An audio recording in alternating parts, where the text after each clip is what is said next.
সারাদিন এক ওয়াক্ত নামাজ যার কপালে জোটে নাই, তুই মানুষ বেটা? ইনসান তুমি?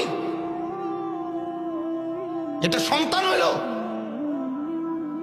এটা মুসলমানের ঘর হইল বাজার? আল্লাহর কসম, ওই ঘরওয়ালারা চিৎকার করে কাঁদা উচিত। ওই মায়ের ঘুম হারাম হয়ে যাওয়ার কথা উচিত ছিল, যে মা চোখের সামনে দেখতেছে আমার ছেলে এক ওয়াক্ত নামাজ পড়ে না। ওই মা ভাত রান্দা তো পরের কথা, মা পাগল হয়ে কাঁদা দরকার ছিল যে হায় আমার কি হবে, আমি কেন আইলাম দুনিয়ায়, কারে বুকে কারে কলিজার মধ্যে পেটের মধ্যে লালন করলাম। আর আমাদের হাফেজে কোরআন, হ্যাঁ আমরা বলি শোনো মিয়া, দুনিয়ার মধ্যে যেমন বলে না যে কিমার ফেডারে কোল হয়েছে, যে মা তারে গর্বে ধারণ করছে তেও তো ধন্য, কয় কি না? এ আল্লাহ বলবে হাসরের ময়দানে, ফেরেশতারা আমার হাফেজে কোরআনকে পেটে ধারণ করছে যেই মা, ওরে ডাক দে নূরের মুকুট পরা।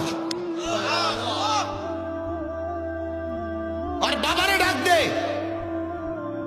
পরা নূরের মুকুট, পুরা মাঠ আলোকিত করে দে, দেখায় দে ইজ্জত কারে।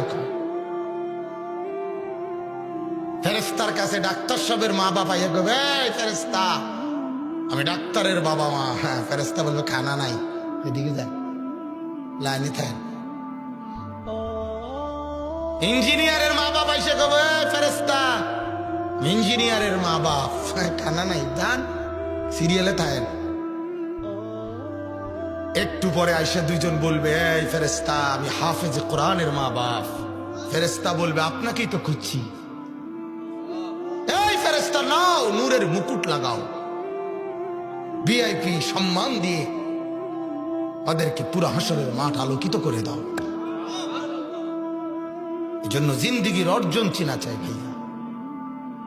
আমি আগেই বলছি না, সোজা কথা, আমি একজন হলেও বলতে রাজি, কিন্তু গাফেল কেন? গাফেল কেন? গাফেল আল্লাহর দুশ্মন। তামাশা জিন্দিগি বরবাদ করে দিস মুসলমানের ছেলে, সকাল থেকে রাত পর্যন্ত একটা বারের জন্য আল্লাহ চেনে না। আরে আসলি কোত্থেকে, তুই করছিস কি বাজার? কোত্থেকে আসছ? কি করছেন? কি করণীয়? যাবি কোথায়? কেন আইলি? কিচ্ছু বোঝছেন না, অথচ 3 বেলা খানা ঠিক। হ্যাঁ, ইনসাফ এটা? 3 বেলা খানা ঠিক আছে, রোদ বৃষ্টি আলো বাতাস, সকাল দুপুর সন্ধ্যা, বাবার কষ্টের টাকা মায়ের মেহনতের রান্না সব ভক্ষণ করছো।